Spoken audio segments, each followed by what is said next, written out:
started.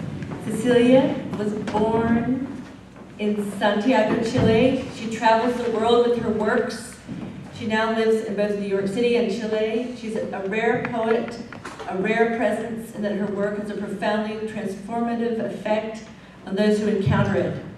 At once startling and calming, collapsing ways of thinking, philosophical, pure math of weaving, defying definition, as condensed as any antimatter and as expansive as any quasar. Its very precariousness and temporal nature wakes us up to words, being here in the room together, and what could happen now. She's the author of 16 books, over 16 books at this point. Her poetry has been translated into several languages.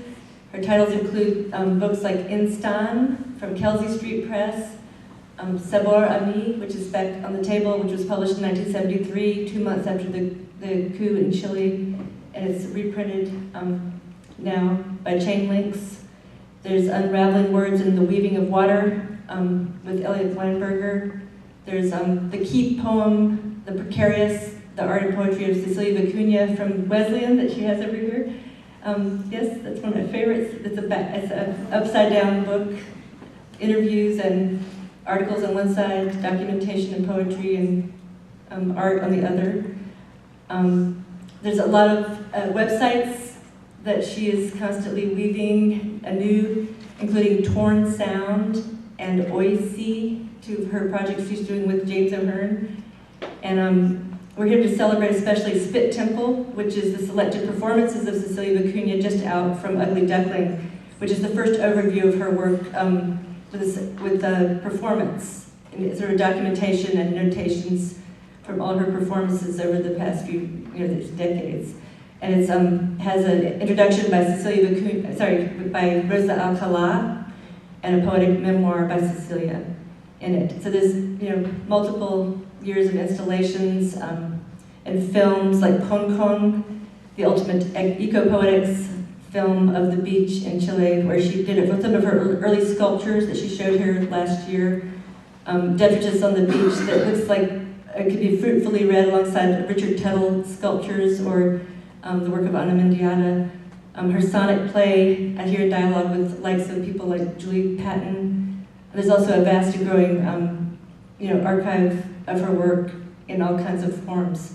And I'll just weave in a few quotes from Cecilia. A poem only becomes a poem when its structure is made not of words, but forces. The force is poetry.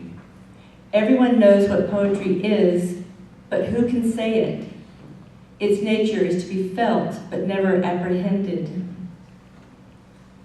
I just wanted to leave you with an image of just to think of all the lines, if you could trace all the lines that we traced getting here to this spot today, and to think of that as a kipu, she calls a knot, but it's a knot of energy. If you think of all the paths we took to get here tonight, and that unraveling and the raveling together that we're here, she makes us aware of that energy, that space in words and in energy.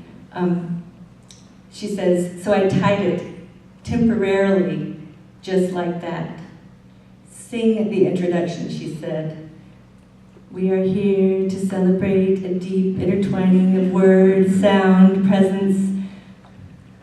We are here to celebrate these moments together in sound, radiating out from each word, creating a form. We are here together with Cecilia, unforgettably weaving behind words. Cecilia says, a kipu who travels tied. But then when you display it, you open it and